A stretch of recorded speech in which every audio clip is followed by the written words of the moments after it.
तुम सोच भी नहीं सकते, एक ऐसा बौद्ध भिक्षु जिसकी सिर्फ एक आवाज सुनते ही मुसलमानों की रूह कांप जाती है। एक ऐसा नाम विराठू जो बर्मा में भगवान बुद्ध से भी ज्यादा भय और सम्मान दोनों का प्रतीक बन चुका है। आज की इस वीडियो में हम तुम्हें दिखाने वाले हैं उस इंसान की कहानी जो खुद को बुद्ध का पुत्र कहता है और मुसलमान उसे बौद्ध आतंकवाद का चेहरा। जरा कल्पना करो, पीले वस्त्रों में बैठा एक भिक्षु जिसके चारों तरफ लाखों लोग नारे लगा रहे हैं 969 969 और सामने मुस्लिम बस्तियों में सन्नाटा पसरा है। हवा में धुएं की गंध, मंदिर की घंटियों के बीच लोगों की आंखों में सिर्फ एक नाम जल रहा है, विराठू। लेकिन सवाल यह है, एक साधारण बौद्ध भिक्षु ने ऐसा क्या किया कि उसका नाम सुनते ही पूरी इस्लामी दुनिया सिहर उठी? क्या वह सच में धर्म का रक्षक है या नफरत का व्यापारी? क्या 969 मूवमेंट सिर्फ आर्थिक बहिष्कार था या एक सुनियोजित धार्मिक युद्ध? इस वीडियो में हम तुम्हें दिखाएंगे वो सच्चाई जो किसी ने तुम्हें कभी नहीं बताई, वो घटनाएं जिनसे Wirathu Osama bin Laden of Burma बना। तो वीडियो को आखिर तक देखो, क्योंकि जैसे जैसे ये कहानी खुलती जाएगी तुम महसूस करोगे कि डर सिर्फ मुसलमानों को नहीं था बल्कि पूरे दक्षिण पूर्व एशिया को था। अब सवाल सिर्फ एक है, क्या सच में एक भिक्षु आतंक से भी बड़ा हथियार बन सकता है? चलिए जरा जल्दी से नीचे कमेंट करके बताइए आप फैक्ट मंत्रा चैनल को कब से देख रहे हैं। हमें सच में जानकर अच्छा लगेगा कि हमारे प्रिय दर्शक हमसे कब और कैसे जुड़े। और अगर आप एक सच्चे सनातनी हैं तो आज ही चैनल को सब्सक्राइब कीजिए और पूरे देश को दिखा दीजिए कि सनातन की ताकत अब सिर्फ मंदिरों में नहीं बल्कि हर स्क्रीन पर गूंज रही है। वीडियो को लाइक करना मत भूलिए और नीचे कमेंट जरूर कीजिए, क्योंकि जितना ज्यादा आपका समर्थन दिखेगा उतनी तेजी से यह आवाज लाखों लोगों तक पहुंचेगी। आखिर आपका एक कमेंट ही वो चिंगारी है जो पूरे देश में जागृति फैला सकती है। एक बौद्ध भिक्षु जिसे बर्मा का ओसामा बिन लादेन कहा जाता है, जिसकी हुंकार मुसलमानों की रूह कंपा देती है। क्यों इन्हें बौद्ध अनुयायियों के लिए नायक और मुसलमानों के लिए खलनायक माना जाता है?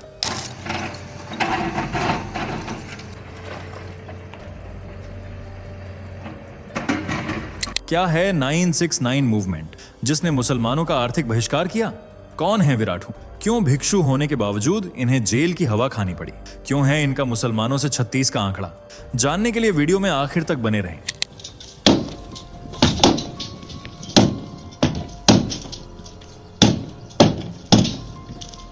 अशीन विराठू, ये वह नाम है जिसका म्यांमार में डंका बजता है, जिसके एक इशारे पर देशवासी मर मिटने को तैयार रहते हैं, जिसकी एक आवाज देश को मिट्टी में मिलाने का दम रखती है। आज विराठू दुनिया की वह जानी मानी शख्सियत है जिन्हें कुछ लोग उग्रवाद का चेहरा मानते हैं तो कुछ अपना मसीहा और भगवान बुद्ध का पुत्र।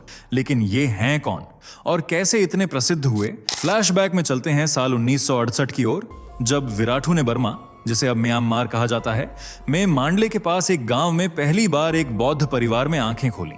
और जैसे जैसे वे बड़े हुए उनकी दिलचस्पी बौद्ध धर्म में बढ़ती ही चली गई। जब विराठू 14 वर्ष के हुए तो उन्होंने बौद्ध भिक्षु बनने का निर्णय लिया और आधुनिक शिक्षा को दरकिनार कर बौद्ध गुरुओं की छाया में बौद्ध शिक्षा प्राप्त करनी शुरू कर दी। जल्द ही अपनी लगन और मेहनत के चलते वे एक ऐसे बौद्ध भिक्षु बन गए जो हर समय भगवान बुद्ध की भक्ति में लीन रहते थे। लेकिन साल 2001 में कुछ ऐसा हुआ कि विराठू एक साधारण बौद्ध भिक्षु से कट्टर सामाजिक कार्यकर्ता में तब्दील हो गए।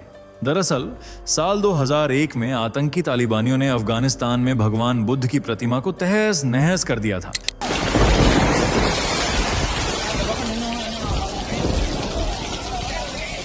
ये प्रतिमा 5वीं शताब्दी की बताई जाती है, जो सदियों से बौद्ध अनुयायियों के लिए आस्था का प्रतीक बनी हुई थी। उसी आस्था को तालिबानी मुसलमानों ने अपनी नफरत तले कुचल दिया, जिससे विराठू के अंदर गुस्से की ज्वाला भड़क उठी और मुसलमानों के खिलाफ उनके मन में नफरत का बीज पनपने लगा। इसी के चलते वे 969 मूवमेंट में शामिल हो गए और इस संस्था के सबसे बड़े नेता बनकर उभरे, जिन्होंने इस पूरे आंदोलन का नेतृत्व किया। दरअसल इस आंदोलन में 969 नंबर को मुसलमानों के 786 नंबर की बहस के जवाब में रखा गया था। लेकिन आखिर 969 नंबर ही क्यों चुना गया? इसके पीछे भी आस्था छिपी हुई है। 969 को बुद्ध की शिक्षाओं का सार माना जाता है। जैसे कि पहले 9 का अर्थ है बुद्ध के 9 गुण, 6 का मतलब बुद्ध के बताए गए 6 कर्म और आखिरी 9 का अर्थ है बुद्ध द्वारा स्थापित संघ के 9 खास चरित्र। इस तरह इस मुस्लिम विरोधी आंदोलन 969 की शुरुआत हुई।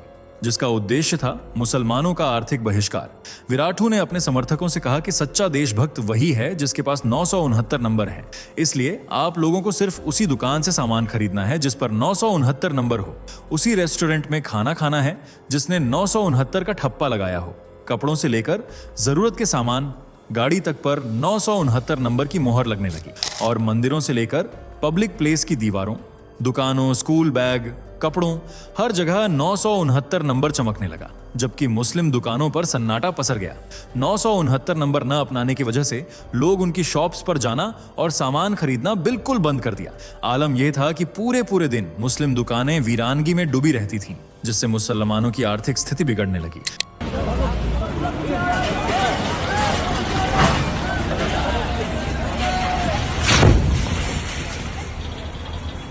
इसलिए उन्होंने आधी कीमत पर चीजें बेचनी शुरू कर दी, पर फिर भी लोग उनके पास नहीं आए, क्योंकि विराटू ने कह दिया था कि आज अगर आप लोगों ने सस्ते माल में पैसे खर्च कर दिए तो कल यही पैसे तुम्हारे खिलाफ हथियार खरीदने के लिए इस्तेमाल किए जाएंगे। विराटू के शब्द उनके समर्थकों पर जादू की तरह काम करते थे, इसलिए उन्होंने अपनी सुरक्षा को जोखिम में डाले बिना मुसलमानों का आर्थिक बहिष्कार जारी रखा, जिसके चलते मुसलमानों की स्थिति इतनी खराब हो गई कि हजारों लाखों की तादाद में मुस्लिम देश छोड़कर भागने लगे, और यही विराटू का मकसद था। दरअसल विराटू का मानना था कि मुसलमानों की बढ़ती आबादी देश के लिए खतरा है, और यह बात उन्हें दूसरे देशों की स्थिति को देखकर समझ आई थी, जहां पहले मुसलमान बेबस, बेघर बनकर शरण लेते थे, लेकिन फिर उनकी आबादी तेजी से बढ़ने लगी।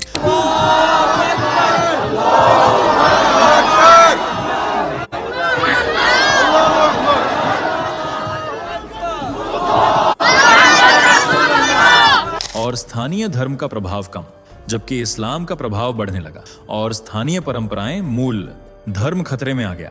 लेकिन विराटू म्यांमार के बौद्ध धर्म के साथ खिलवाड़ होता नहीं देख सकते थे, इसलिए उन्होंने मुसलमानों को खदेड़ना शुरू कर दिया। यह वह असंभव कार्य था जिसे रूस जैसी ताकत, अमेरिका जैसी महाशक्ति, भारत जैसे लोकतंत्र और फ्रांस जैसे सेक्युलर देश तक नहीं कर पाए।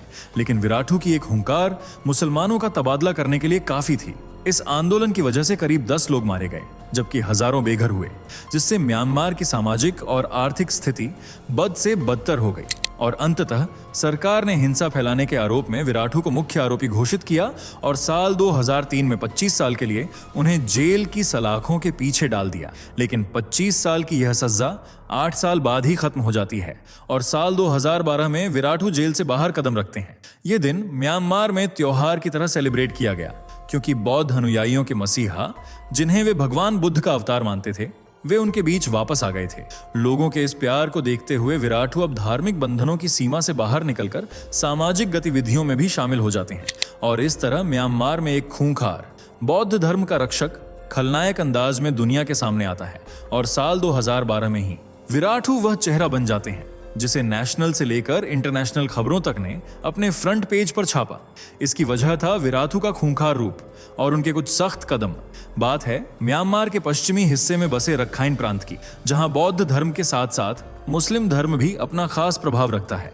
और 2001 के 969 मूवमेंट के बाद से दोनों गुटों के बीच दुश्मनी की एक कभी न मिटने वाली लकीर खींच चुकी थी, जिसे और गहरा कर दिया एक वारदात ने। जून 2012 में एक बौद्ध लड़की के साथ दुष्कर्म की घटना का खुलासा होता है, और यह मामला तब और ज्यादा तूल पकड़ लेता है जब पता चलता है कि दुष्कर्म करने वाला शख्स एक मुसलमान है।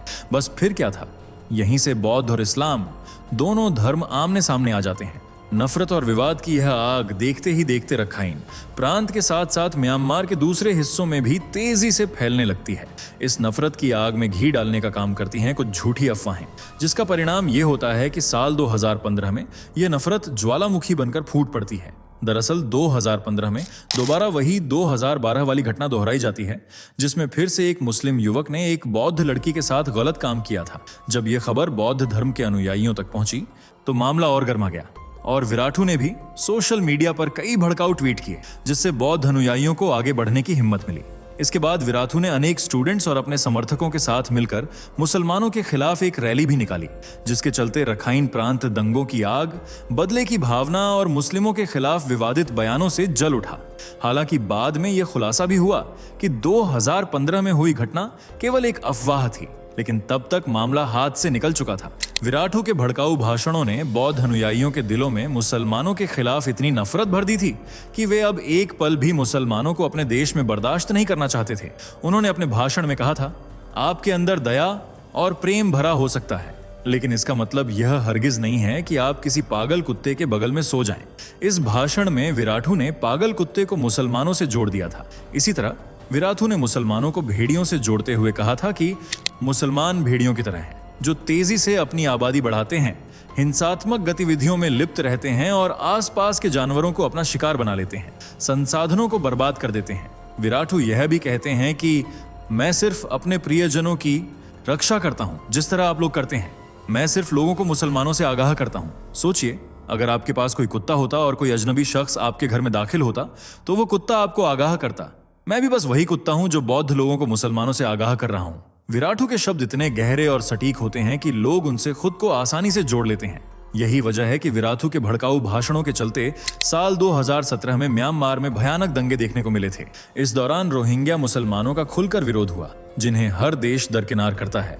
अब म्यांमार ने भी उन्हें देश से बाहर खदेड़ने की मुहिम छेड़ दी थी। इस हिंसा की वजह से 2017 के पहले महीने में ही करीब 6700 रोहिंग्या मुसलमान अल्लाह को प्यारे हो गए थे, जबकि म्यांमार के सरकारी आंकड़ों में इनकी संख्या सिर्फ 400 बताई गई थी। इतना ही नहीं, इस हिंसा से बचने के लिए करीब 6,25,000 से ज्यादा रोहिंग्या मुसलमानों ने देश छोड़कर बांग्लादेश में शरण ली थी, जबकि जो म्यांमार में ही रुके उनकी जिंदगी नर्क से भी बदतर हो गई।